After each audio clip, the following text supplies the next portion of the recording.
Welcome back to Gallery Watch. Tonight we're at Baratti Fine Art for the opening of Windows to the Sacred.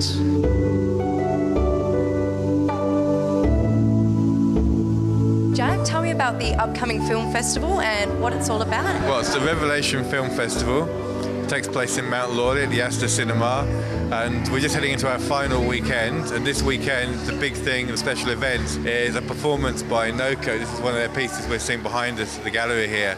What they're doing is live image capture. They combine it with found footage they've digitally created, and so on. They combine that with music, and I guess what you would broadly say was a kind of ritual performance. What does Revelation mean? What sets this apart from other film festivals? I guess we specialise in kind of independent film, underground film, artist cinema, documentary film, a lot of social justice documentaries and things like that. And I guess among Australian film festivals, we bring a lot of fairly unique stuff to Australia, and we bring people from around the world to the festival, including helping bring Noko over from the eastern states and so on. So we're kind of a big part of, I guess, screen culture in WA and in Australia and in the world. We first met, I think, 17 odd years ago when we were at art college, and they were like equally interested in like exploring, I suppose, esoteric and crazy stuff together. And so yeah, we sort of started doing that, and subsequently Noko sort of forms a very big wing of, I suppose, like expressing, say, maybe what I might do on a research and publishing level, and also what I might do sort of on a 2D aesthetic or sculptural level. So the actual video piece is just, I suppose, a video representation of what we might do live. Performance for Revelation, we'll be performing at the Astor, and we'll be doing a live audio-visual performance. So it'll be live sound and live video mixing, which will incorporate sort of, pre-produced sort of imagery that comes out of working. It's usually a very duration-orientated sort of methodology that we have. We're performing one piece from extended piece that we've been doing for the last 2.5 years. We've been working now for around 17 years, I think, with work based around the performative and research bodywork of William Hale. And I've been involved with that, working with the sound component. So the three of us input our various artistic practices toward a range of different projects. So we'll be presenting one of 21 discrete works as a performative piece. So it will be, it's actually quite a different presentation of the work to will be released in the video and complete project later on. So it's going to be quite exciting. We've done quite a few rehearsals, and it's got a little bit of a different character to the recorded version. So it's a bit like seeing a live band and listening to it off record. I guess if you're familiar with the works, that would be, James Gleeson is a fascinating painter. He's considered the father of surrealism in Australian painting, and he passed away at the age of 92. And an extremely generous man. He gave a lot to the art industry in Australia. His work really needs to, I think, continually be studied and looked at and go back to, because he really is a special artist. He's become such a familiar and iconic artist that it's not really thought of as necessarily esoteric, but when the curator said that he was not so esoteric, I think the opposite applies to Gleeson. I think he's probably the most esoteric painter here. One of the elements of surrealism is the process of automatic drawing, automatic painting, the way that he could tap into the unconscious, and he would do it oftentimes in drawings, and he would arrange random placements of images from magazines or medical textbooks and just let them fall and then create an image from that. It doesn't really pin any symbolic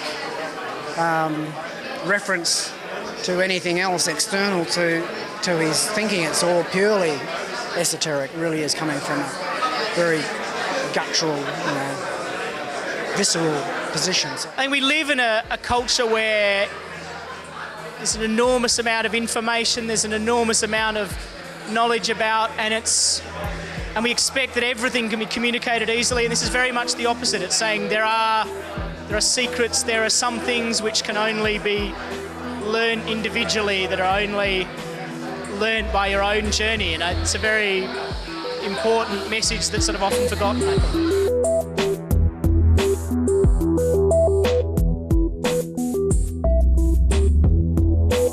Many of the pieces here tonight have been referred to as occultist pieces. Yep. Would you call yourself an occult artist? I mean, I think that's a generic term, perhaps, and I think that, unfortunately, I think maybe that label sort of, casts sort of some aspersions. So, I mean, like the definition of occult is sort of means hidden.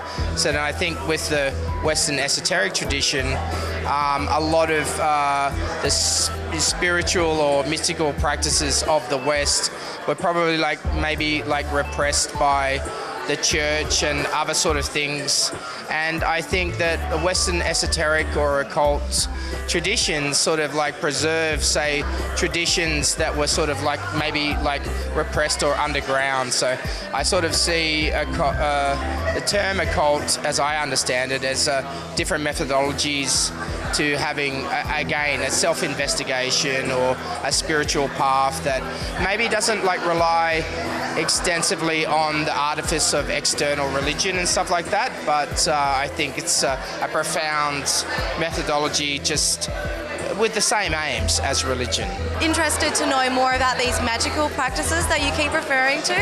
What's actually involved? Well, I think that it's maybe not so different to sort of a meditative practice or a yogic practice. I think with the Western tradition, there's lots of ritual involved. So it might have developed out of thaumaturgical practice, but it kind of involves an artistic expression, which would be sort of similar to some of the work and sort of in constructing a sigillic or a magical circle, and then also sort of working with sort of different formulas that will work with different energies.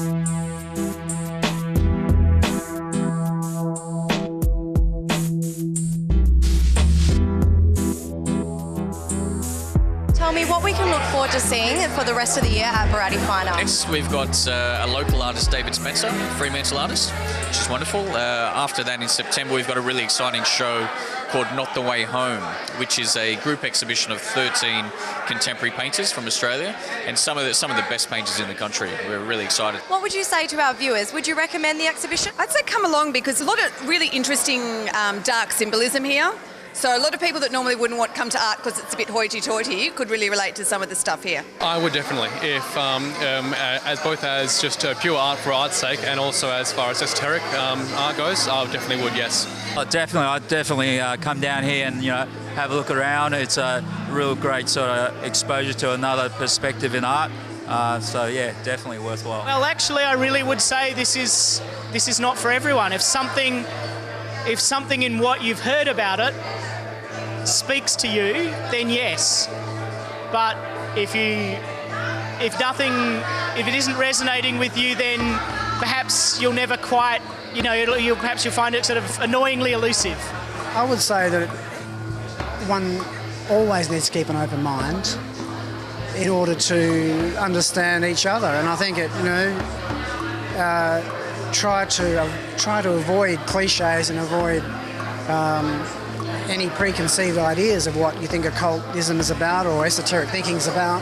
I think a viewer who didn't have any preconception of the work would perhaps find something interesting that they hadn't really experienced before by coming down to the gallery and being exposed to these kind of things, definitely. I think what's interesting about this exhibition is it's the intersection or the bridge between esoteric artists and concerns and fine arts. And I just don't think there's been anything that really marries that. And so I think it's exciting in that way. And it's a precedent for Australia, not just Perth. It's a precedent for Australia. It's something a little bit different, and that's the fun of the art business at the end of the day. It's nice to be able to present different concepts to people and also show perhaps artists that they've already seen before, but trying to read them in a different way, which at the end of the day, curatorial practice should be developing. It should be also about rereading paintings. So it's a really lovely spattering of historical work with contemporary work and an insight into a genre in painting that most people wouldn't have seen. Well, we've run out of time, but you can check out the Windows to the Sacred exhibition for yourself, which will be open at Baratti Fine Art until August 22nd. Until next time, I'm Sarah Miller.